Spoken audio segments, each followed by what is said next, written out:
Gênesis 6. Quando os homens começaram a multiplicar-se na terra e lhes nasceram filhas, os filhos de Deus viram que as filhas dos homens eram bonitas e escolheram para si aquelas que lhes agradaram. Então disse o Senhor: Por causa da perversidade do homem, meu espírito não contenderá com ele para sempre, ele só viverá 120 anos. Naqueles dias havia nefilins na terra. E também, posteriormente, quando os filhos de Deus possuíram as filhas dos homens e elas lhes deram filhos. Eles foram os heróis do passado, homens famosos. O Senhor viu que a perversidade do homem tinha aumentado na terra e que toda a inclinação dos pensamentos do seu coração eram sempre e somente para o mal. Então o Senhor arrependeu-se de ter feito o homem sobre a terra, e isso cortou-lhe o coração. Disse o Senhor: Farei desaparecer da face da terra o homem que criei, os homens e também os grandes animais, e os pequenos e as aves do céu. Arrependo-me de havê-los feito. A Noé, porém, o Senhor mostrou benevolência. Esta é a história da família de Noé. Noé era homem justo, íntegro entre o povo da sua época. Ele andava com Deus. Noé gerou 3 filhos, Sem, Cam e Jafé. Ora, a terra estava corrompida aos olhos de Deus e cheia de violência. Ao ver como a terra se corrompera, pois toda a humanidade havia corrompido a sua conduta, Deus disse a Noé: Darei fim a todos os seres humanos, porque a terra encheu-se de violência por causa deles. Eu os destruirei com a terra. Você, porém, fará uma arca de madeira de cipreste, divida-a em compartimentos e revista-a de piche por dentro e por fora. Faça-a com 135 metros de comprimento, 22 metros e meio de largura e 13 metros e meio de altura. Faça-lhe um teto com um vão de 45 centímetros entre o teto e o corpo da arca. Coloque uma porta lateral na arca e faça um andar superior, um médio e um inferior. Eis que vou trazer águas sobre a terra, o dilúvio, para destruir debaixo do céu toda a criatura que tem fôlego de vida. Tudo o que há na terra perecerá. Mas com você estabelecerei a minha aliança e você entrará na arca com seus filhos, sua mulher e as mulheres de seus filhos. Faça entrar na arca um casal de cada um dos seres vivos, macho e fêmea, para conservá-los vivos com você. De cada espécie de ave, de cada espécie de animal grande e de cada espécie de animal pequeno que se move rente ao chão, virá um casal a você para que sejam conservados vivos. E armazene todo tipo de alimento para que você e eles tenham mantimento. Noé fez tudo exatamente como Deus lhe tinha ordenado. Gênesis 7. Então o Senhor disse a Noé: Entre na arca, você e toda a sua família, porque você é o único justo que encontrei nesta geração. Leve com você 7 casais de cada espécie de animal puro, macho e fêmea, e um casal de cada espécie de animal impuro, macho e fêmea, e leve também 7 casais de aves de cada espécie, macho e fêmea, a fim de preservá-las em toda a terra. Daqui a 7 dias farei chover sobre a terra 40 dias e 40 noites, e farei desaparecer da face da terra todos os seres vivos que fiz. E Noé fez tudo como o Senhor lhe tinha ordenado. Noé tinha 600 anos de idade quando as águas do dilúvio vieram sobre a terra. Noé, seus filhos, sua mulher e as mulheres de seus filhos entraram na arca por causa das águas do dilúvio. Casais de animais grandes, puros e impuros, de aves e de todos os animais pequenos que se movem rente ao chão vieram a Noé e entraram na arca, como Deus tinha ordenado a Noé. E depois dos 7 dias, as águas do dilúvio vieram sobre a terra.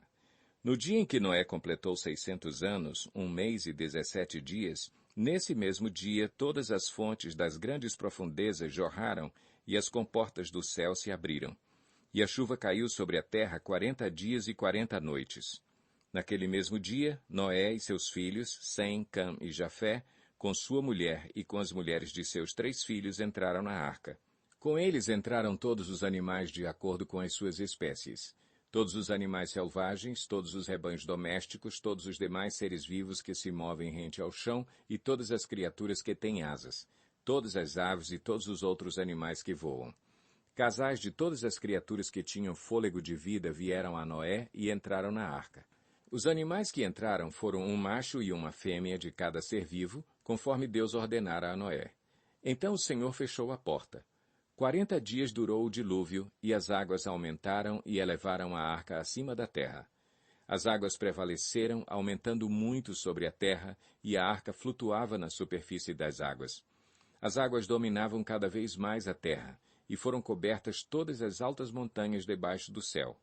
As águas subiram até quase 7 metros acima das montanhas. Todos os seres vivos que se movem sobre a terra pereceram. Aves, rebanhos domésticos, animais selvagens, todas as pequenas criaturas que povoam a terra e toda a humanidade. Tudo o que havia em terra seca e tinha nas narinas o fôlego de vida, morreu. Todos os seres vivos foram exterminados da face da terra. Tanto os homens como os animais grandes, os animais pequenos que se movem rente ao chão e as aves do céu foram exterminados da terra. Só restaram Noé e aqueles que com ele estavam na arca. E as águas prevaleceram sobre a terra 150 dias. Gênesis 8. Então Deus lembrou-se de Noé e de todos os animais selvagens e rebanhos domésticos que estavam com ele na arca, e enviou um vento sobre a terra, e as águas começaram a baixar. As fontes das profundezas e as comportas do céu se fecharam, e a chuva parou. As águas foram baixando pouco a pouco sobre a terra. Ao fim de 150 dias, as águas tinham diminuído, e no 17º dia do 7º mês, a arca pousou nas montanhas de Ararat. As águas continuaram a baixar até o 10º mês, e no 1º dia do 10º mês apareceram os topos das montanhas. Passados 40 dias, Noé abriu a janela que fizera na arca.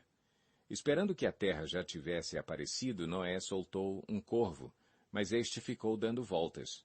Depois soltou uma pomba para ver se as águas tinham diminuído na superfície da terra. Mas a pomba não encontrou lugar onde pousar os pés, porque as águas ainda cobriam toda a superfície da terra, e, por isso, voltou para a arca a Noé. Ele estendeu a mão para fora, apanhou a pomba e a trouxe de volta para dentro da arca. Noé esperou mais 7 dias e soltou novamente a pomba. Ao entardecer, quando a pomba voltou, trouxe em seu bico uma folha nova de oliveira. Noé então ficou sabendo que as águas tinham diminuído sobre a terra. Esperou ainda outros 7 dias e de novo soltou a pomba, mas desta vez ela não voltou. No 1º dia do 1º mês do ano 601 da vida de Noé, secaram-se as águas na terra. Noé então removeu o teto da arca e viu que a superfície da terra estava seca. No 27º dia do 2º mês, a terra estava completamente seca. Então Deus disse a Noé: Saia da arca, você e sua mulher, seus filhos e as mulheres deles. Faça que saiam também todos os animais que estão com você, as aves, os grandes animais e os pequenos que se movem rente ao chão. Faça-os sair para que se espalhem pela terra, sejam férteis e se multipliquem. Então Noé saiu da arca com sua mulher e seus filhos e as mulheres deles, e com todos os grandes animais e os pequenos que se movem rente ao chão, e todas as aves. Tudo que se move sobre a terra saiu da arca, uma espécie após outra. Depois Noé construiu um altar dedicado ao Senhor, e tomando alguns animais e aves puros, ofereceu-os como holocausto, queimando-os sobre o altar. O Senhor sentiu o aroma agradável e disse a si mesmo: Nunca mais amaldiçoarei a terra por causa do homem, pois o seu coração é inteiramente inclinado para o mal desde a infância. E nunca mais destruirei todos os seres vivos como fiz desta vez. Enquanto durar a terra, plantio e colheita, frio e calor, verão e inverno, dia e noite jamais cessarão. Mateus 3. Naqueles dias surgiu João Batista pregando no deserto da Judeia. Ele dizia: Arrependam-se, pois o reino dos céus está próximo. Este é aquele que foi anunciado pelo profeta Isaías. Voz do que clama no deserto: Preparem o caminho para o Senhor, façam veredas retas para ele. As roupas de João eram feitas de pelos de camelo e ele usava um cinto de couro na cintura. O seu alimento era gafanhotos e mel silvestre. A ele vinha gente de Jerusalém, de toda a Judéia e de toda a região ao redor do Jordão. Confessando os seus pecados, eram batizados por ele no rio Jordão. Quando viu que muitos fariseus e saduceus vinham para onde ele estava batizando, disse-lhes: Raça de víboras, quem lhes deu a ideia de fugir da ira que se aproxima? Deem fruto que mostre o arrependimento. Não pensem que vocês podem dizer a si mesmos: Abraão é nosso pai. Pois eu lhes digo que destas pedras Deus pode fazer surgir filhos a Abraão. O machado já está posto à raiz das árvores, e toda árvore que não der bom fruto será cortada e lançada ao fogo. Eu os batizo com água para arrependimento. Mas depois de mim vem alguém mais poderoso do que eu, tanto que não sou digno nem de levar as suas sandálias. Ele os batizará com o Espírito Santo e com fogo. Ele traz a pá em sua mão e limpará a sua eira, juntando seu trigo no celeiro, mas queimará a palha com fogo que nunca se apaga. Então Jesus veio da Galileia ao Jordão para ser batizado por João. João, porém, tentou impedi-lo, dizendo: Eu preciso ser batizado por ti, e tu vens a mim? Respondeu Jesus: Deixe assim por enquanto. Convém que assim façamos para cumprir toda a justiça. E João concordou. Assim que Jesus foi batizado, saiu da água. Naquele momento o céu se abriu, e ele viu o Espírito de Deus descendo como pomba e pousando sobre ele. Então uma voz dos céus disse: Este é o meu Filho amado, em quem me agrado.